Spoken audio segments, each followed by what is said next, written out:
ગભરાશો નહીં. પ્લાનિંગ સાથે પ્રિપેરેશન કરશો તો ધાર્યું પરિણામ ચોક્કસ પ્રાપ્ત થશે.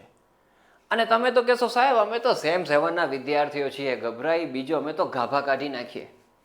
તો આપણે દોસ્તો આ જીટીયુ એક્ઝામ ફેસ્ટિવલ જે શરૂ થવાનો છે તો આપણા જે પેપરો છે એના ગાભા કાઢવાના છે. એ આપણા ગાભા ન કાઢી જાય એ વસ્તુનું આપણે ધ્યાનમાં રાખવાનું છે.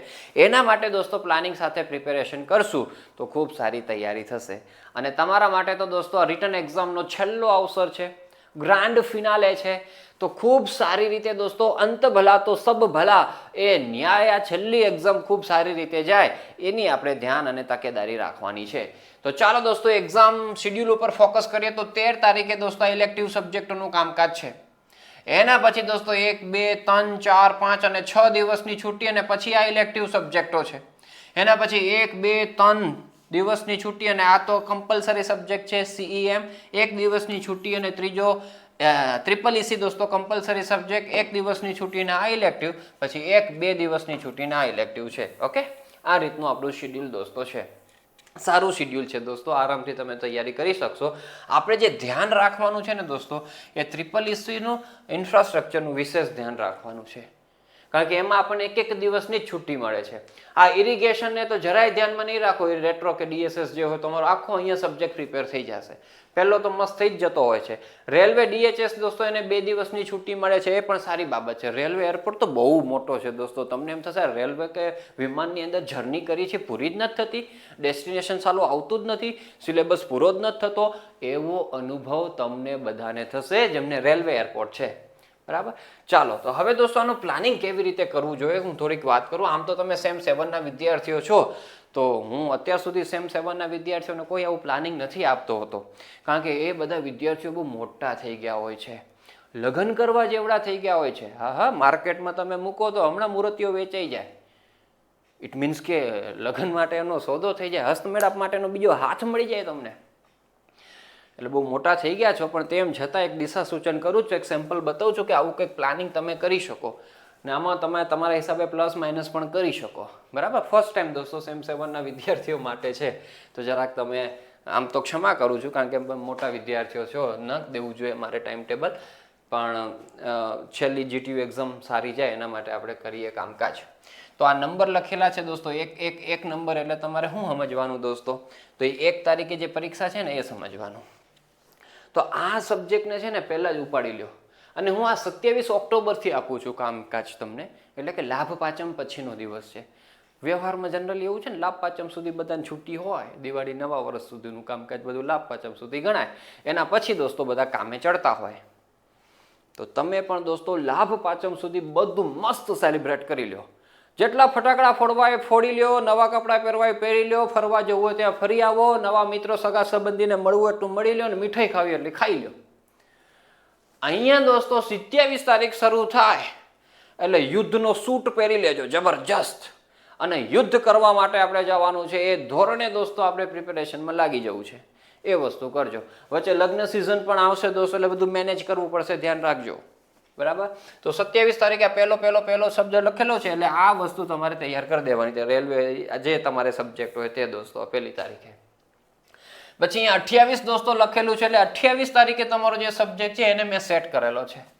પછી ટ્રિપલ EC દોસ્તો છે. પછી 13 તારીખ વાળો સબ્જેક્ટ દોસ્તો છે, જે આજ રહ્યો પહેલું પેપર જે આવવાનું છે દોસ્તો, એને 4 દિવસ હાઈ ક્લાસ આપી દીધા છે, આરામથી થઈ શકે એવું છે.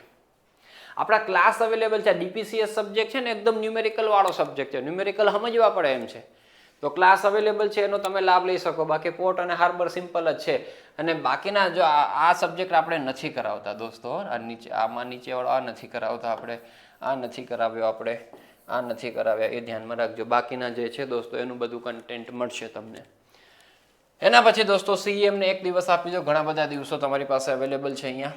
બરાબર, આ સબ્જેક્ટો માટે. એટલે પછી અહીંયા CEM દોસ્તો છે, અને આગળ તો ટ્રિપલ EC દોસ્તો અહીંયા સરસ હાઈ ક્લાસ તમારું થઈ ગયું હોય, વાંધો ના આવે. ઇન્ફ્રાસ્ટ્રક્ચર પણ દોસ્તો 28 તારીખ વાળું અહીંયા થઈ ગયું હશે, તો અહીંયા બહુ વાંધો નહીં આવે. બરાબર, તો તમને હું બહુ શોર્ટ એન્ડ સ્વીટની અંદર દોસ્તો કહું છું, તો આવું થોડુંક પ્લાનિંગ આપણે રાખવું જોઈએ. તમે 100% આને ફોલો ન કરી શકો તો કાંઈ વાંધો નથી, 70% કરી ગયા તોય બહુ છે, તમારી નૈયા પાર થઈ જશે. બરાબર. અને સેમ 7ના વિદ્યાર્થીઓ માટે આ દરરોજના દિવસની અંદર કેવી રીતના પ્રિપેરેશન કરવી જોઈએ, તો આખા દિવસને પણ દોસ્તો આપણે છે એ અલગ અલગ પાર્ટમાં ડિવાઈડ કરી દઈએ.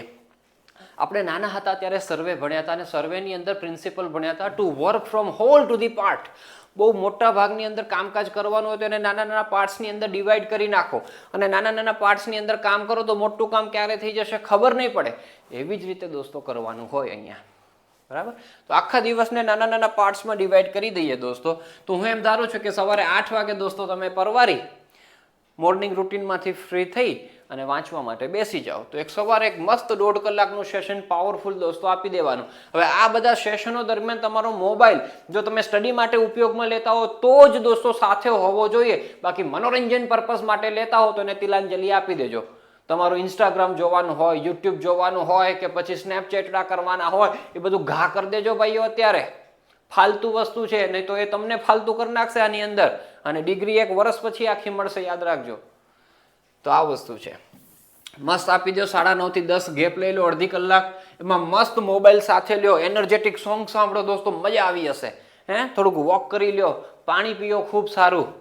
પાણી તો વચ્ચે વચ્ચે પીતા રહેજો, મજા આવશે. 10 થી 11:30 દોસ્તો વળી પાછું સેશન રાખી દો, ભણી લ્યો ખૂબ સારું. બરાબર. આ જે સબ્જેક્ટો જે તે દિવસો હોય બધા ભણવાના. એના પછી 11:30 થી 4 મેં છુટ્ટી આપી છે બપોરે. એમાં બપોરનું ભોજન આવી જાય, 1-1.5 કલાક બપોરનો આરામ આવી જાય દોસ્તો. અને બાકીનો સમય તમે રિવિઝન કરી શકો. રિવિઝનમાં આનું રિવિઝન કરવાનું. હવે તમે તો ખૂબ મોટા થઈ ગયા છો, તમને તો ખબર હશે ને અનુભવે કેટલો બધો છે કે વાંચતી વખતે બધું વાંચી જાય છે ને એક્ઝામની અંદર તો સાહેબ બ્લેન્ક થઈ જાય છે. જાણે મોદી સાહેબની ગાડી જતી હોય ને ઝામર લાગી જાય ને બધાના નેટવર્ક બ્લોક થઈ જતા હોય છે, એમ અમે બ્લોક થઈ જઈએ છીએ એક્ઝામની અંદર. એ બ્લોક ન થવું હોય તો રિવિઝન મસ્ટ બી છે. જેટલું રિવિઝન થશે ને કોન્ફિડન્સ વધશે. હું તો કહું આખું સિલેબસ કદાચ પૂરો ના થાય તો તેલ પીવા ગયું. જેટલું કરો ને એને વારંવાર રિવિઝન કરીને જવાનું. 2 થી 3 વખત રિવિઝન થઈ જવું જોઈએ તો એનો કોન્ફિડન્સ આવી જશે. અને જે લખાશે ને દોસ્તો એ ક્વોલિટી વાળું લખાશે. હું જે બોલતો હોઉં છું કે એન્જોય યોર રાઇટિંગ, એ તમે રાઇટિંગને એન્જોય તો કરી શકો જો રિવિઝન કરીને ગયા હો. હવે આવડા મોટા થઈ ગયા છો તો આ બાબત સમજતા જ હશો. લગ્ન કરવા જેવડા થઈ ગયા છો તો રિવિઝન કરજો અહીંયા બપોરે. આ અહીંયા જે વાંચ્યું હોય એનું. પછી વળી 4 થી 5:30 અને 6 થી 7:30 મસ્ત ભણી લ્યો દોસ્તો. વચ્ચે અડધો કલાકનો બ્રેક લઈ લો, એમાં મસ્ત આંટો માટો મારો, સનસેટ જુઓ, મોજ કરો. અને પછી દોસ્તો આ રાત્રિનો સમયનો એક ટાઈમ ટેબલ સેટ કરેલું છે, એની અંદર પાછું રિવિઝન જ કરવાનું. આનું રિવિઝન કરી નાખો, સવારે કર્યું હોય એનું પણ ફરી પાછું એક રિવિઝન થઈ જવું જોઈએ. રિવિઝન ઉપર ફોકસ કરજો ભાઈ લો. બરાબર. ઘણા ગુવડ જેવા હોય તો ગુવડ જેવા કહેશે સાહેબ અમે તો રાત્રે નવું કરવા માટે બેસતા હોય છે, વાંચવા માટે બેસતા હોય છે, નવું પ્રિપેર કરવા માટે બેસતા હોય છે. તો એ ગુવડ જેવા વિદ્યાર્થીઓ રાત્રે દોસ્તો વાંચવા માટે બેસે. 12, 1, 2, 3 જેટલા વગાડો એટલા વગાડો, પણ સવારે ઉઠો તો પહેલું પાછું રિવિઝન સેટ કરજો ને કરજો જ. આ મારી કરબદ્ધ નમ્ર વિનંતી છે ભાઈઓ. હવે તમે મોટા થઈ ગયા છો એટલે બહુ મારાથી કહેવાય નહીં, પણ આ વસ્તુ ધ્યાનમાં રાખજો. હે ને દોસ્તો? તો સારું કામ થશે તમારું. પ્લાનિંગ સાથે કામ કરશો તો સેમ 7નો ક્લાસ પણ અવેલેબલ છે. હજુ કોઈને જોઈન કરવું હોય તો તમે જોઈન કરી શકો છો. દિવાળીની ઓફર છે, 25% ઓફ છે. જેવી રીતે તમે GTU એક્ઝામ ફેસ્ટિવલ સેલિબ્રેટ કરવાના છો, એ કેવી રીતે કરવાનો છે? તો જેવી રીતે દિવાળી સેલિબ્રેટ કરો છો, નવું વર્ષ સેલિબ્રેટ કરો છો, એવી જ રીતે દોસ્તો GTU એક્ઝામને સેલિબ્રેટ કરી શકો તો એના માટે પ્રિપેરેશન કરવી પડશે. કરો છો ને તમે નવા વર્ષની પ્રિપેરેશન? ખરીદી માટે કેટલું બધું આપણે પ્લાનિંગ કરીને જતા હોય છીએ. નવા કપડાં લેતા હોય છે, કયા કપડાં કયા વારે કયા તહેવારે પહેરવા એ બધું પ્લાનિંગ કરતા હોય છે. કયા બૂટ પહેરવા, કયા જોડા પહેરવા, બધું પ્લાનિંગ થાય છે. તો એવું જ પ્લાનિંગ દોસ્તો આમાં કરવાનું છે બસ. તો દિવાળી અને નવું વર્ષ જે રીતે સેલિબ્રેટ કરીએ છીએ એ જ રીતે GTU એક્ઝામ સેલિબ્રેટ થઈ જશે અને અંત ભલા તો સબ ભલા. તમારી નૈયા પાર ઉતરી જશે દોસ્તો. અને આમ નૈયા પાર તમારી ઉતરી જાય એવી શુભેચ્છાઓ અને શુભકામનાઓ સાથે આ વિડીયોની કરીએ આપણે સમાપ્તિ. Thank you so much.